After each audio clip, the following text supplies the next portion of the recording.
Pour le réveillon du samedi 24 décembre, les téléspectateurs de TF1 ont pu passer leur soirée avec Jean-Luc Reichmann avec les 12 coups de Noël. Qui a remporté le prime événement cette année et succède à Xavier et Paul? Réponse. Si est-il devenu une tradition sur TF1 que de réveillonner le soir du 24 décembre avec Jean-Luc Reichmann et les 12 coups de Noël, déclinaison festive des 12 coups de midi.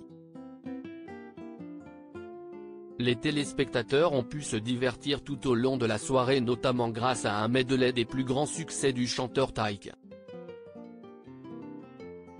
La chef cuisinière Hélène Darroze est venue présenter sa bûche de Noël à l'Armagnac et toute la promo 2022 de la Star Academy s'est retrouvée pour interpréter leur tube Ne partez pas sans moi. Les deux chefs d'équipe Michel Bernier et Florent Père ont dû s'essayer à une décoration rapide d'un sapin de Noël, qui a causé une chute assez impressionnante de Jean-Luc Reichmann. Les 12 coups de Noël, 6 mètres de midi en compétition mais malgré tous ces aspects festifs, la compétition était bien présente pour sacrer l'équipe gagnante et connaître les successeurs de Xavier et Paul Elrarat qui s'étaient imposés l'année dernière. L'équipe de Michel Bernier était constituée de Stéphane, Blandine et Bruno. Florent Père était lui épaulé par Timothée, Sylvie et Eric. Après la première manche, c'est l'équipe de Michel Bernier qui avait le moins de points. L'humoriste a donc dû choisir 2 membres de son équipe pour s'affronter.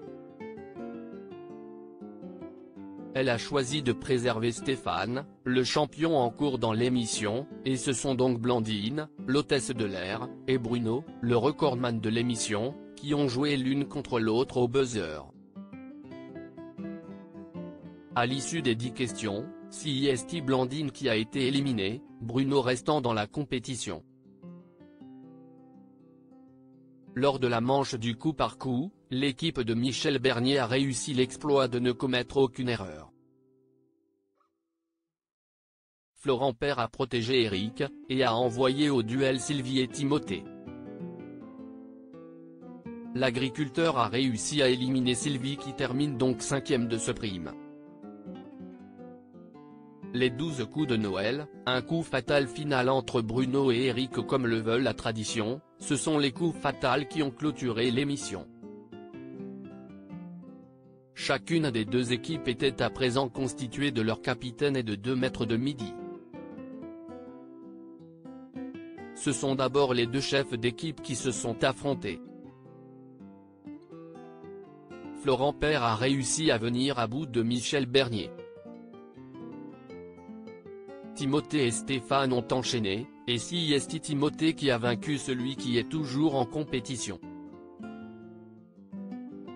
Le dernier coup fatal opposait Bruno, l'actuel recordman du jeu, à Eric, actuellement numéro 2.